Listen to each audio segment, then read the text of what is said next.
네, 오늘 본문 창세기 9장 18절에서 29절까지의 말씀은 홍수 이후 노아의 세 아들 셈과 함과 야벳을 통하여서 다시 인류가 번성하기를 시작합니다.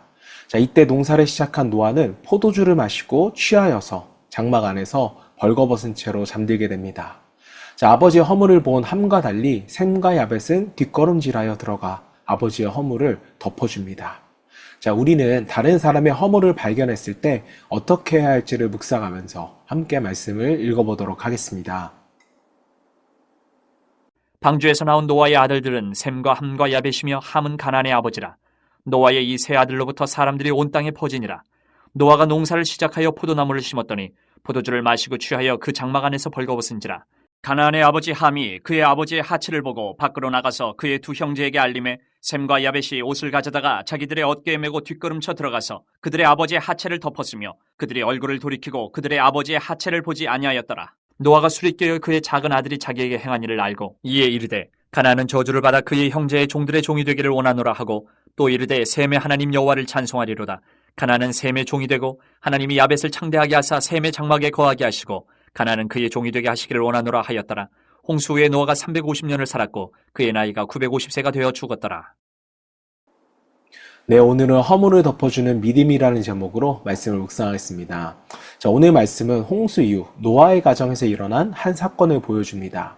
자, 창세기 6장부터 8장까지의 노아는 믿음의 사람으로서 등장을 합니다. 세상이 죄악으로 가득했을 때 그는 하나님과 동행을 했고 하나님의 말씀을 따라 방주를 만들었습니다. 자, 홍수 이후에는 가장 먼저 하나님께 제단을 쌓고 예배를 드렸습니다. 자, 그런데 오늘 본문은 그런 노아의 부끄러운 모습을 숨기지 않고 기록을 합니다. 20절, 21절 말씀, 노아가 농사를 시작하여 포도나무를 심었더니 포도주를 마시고 취하여 그 장막 안에서 벌거벗은지라. 자, 믿음의 사람 노아도 실수를 합니다. 큰 은혜를 경험한 사람도 넘어질 수 있으며 또 오랜 세월 믿음으로 살아온 사람도 연약한 모습을 보일 수가 있는 것입니다.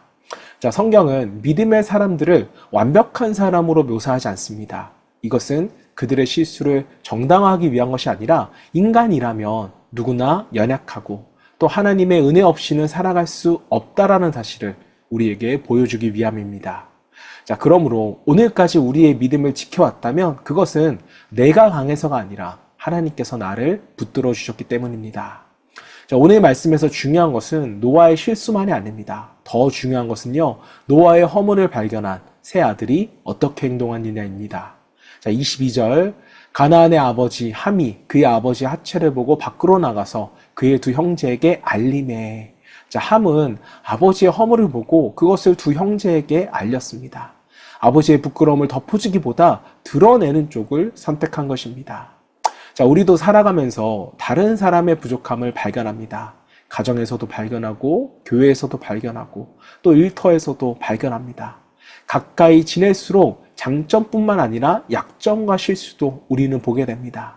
자, 그리고 그때 우리의 믿음이 드러나게 됩니다. 자, 다른 사람의 허물을 보았을 때 우리는 그것을 말하고 싶어질 때가 있습니다. 자, 그러나 오늘 말씀은 다른 사람의 허물을 발견하는 것보다 그 허물은 어떻게 대하는지가 더 중요하다는 사실을 우리에게 가르쳐 주는 것입니다. 자, 셈과 야벳의 행동은 달랐습니다. 23절, 셈과 야벳이 옷을 가져다가 자기들의 어깨에 메고 뒷걸음쳐 들어가 그들의 아버지 하체를 덮으며 그들의 얼굴을 돌이키고 그들의 아버지 하체를 보지 아니하였더라. 자, 셈과 야벳은 옷을 어깨에 메고 뒷걸음질하여 들어갑니다. 아버지의 부끄러운 모습이 다시 보지 않으려고 그들은 얼굴을 돌렸고 조심스럽게 아버지의 몸을 덮어준 것입니다. 자, 여러분, 이 모습은 허물을 덮어주는 사랑이 무엇인지를 보여줍니다. 자, 허물을 덮는다는 것은 죄를 무조건 모른 척하거나 잘못을 방치한다는 의미가 아닙니다. 잘못된 것을 바로잡아야죠. 자, 그러나 사랑은 다른 사람의 실패를 즐거워하지 않으며 다른 사람의 약점을 이용하여서 그 사람을 무너뜨리지 않는다는 것입니다. 자, 사랑은 정죄보다 회복을 원합니다. 자, 우리의 가정과 교회에도 이런 마음이 분명 필요합니다. 우리는요, 모두 완성된 사람이 아니라 예수님을 닮아가고자 하는 연약한 사람들입니다. 자, 그러기에 서로의 부족함이 보일 수가 있습니다. 자, 이때는 정죄하고 소문내기보다는 기도하고 기다려주며 다시 일어설 수 있도록 우리는 서로를 도와줘야 합니다. 자, 생각해보면 하나님께서도 우리의 허물을 은혜로 덮어주셨습니다. 자, 우리는 하나님 앞에서 숨길 수 없는 죄인이지만 예수 그리스도의 십자가를 통하여서 우리의 죄를 용서해 주셨습니다. 자, 우리가 다른 사람의 허물을 덮어줄 수 있는 이유는 먼저 하나님께서 우리의 죄와 허물을 용서해 주셨기 때문입니다. 자, 오늘 말씀 마지막에는요, 노아의 죽음이 기록되어 있습니다. 28절, 29절. 홍수 후에 노아가 350년을 살았고 그의 나이가 950세가 되어 죽더라. 자, 위대한 믿음의 사람 노아도 결국 죽었습니다. 인간은 연약하고 인생은 유한합니다. 자, 그러나 하나님의 역사, 이 구원의 역사는요, 멈추지 않았습니다. 하나님께서는 셈의 계보를 통하여서 아브라함을 부르시고 마침내 예수 그리스도를 이 땅에 보내셨습니다. 자, 사랑하는 성도 여러분, 우리도 완벽한 사람이 아닙니다. 때로는 넘어질 수도 있고 다른 사람의 허물을 발견할 수도 있습니다. 자, 중요한 것은 그 순간 우리가 어떤 선택을 하느냐입니다. 허물을 드러내는 사람이 아니라 덮어주는 사람이 될 수 있기를 바랍니다. 상처를 더 크게 만드는 사람이 아니라 회복을 돕는 자가 되기를 바랍니다.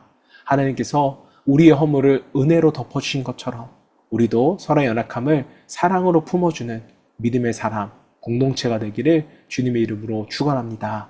자, 함께 기도하실 때 다른 사람의 허물을 쉽게 판단하고 드러내기보다 그들을 사랑으로 품고 기도하게 하시며 상처를 주는 사람이 아니라 회복을 도울 수 있는 믿음의 사람이 되기를 소망하며 함께 기도하겠습니다.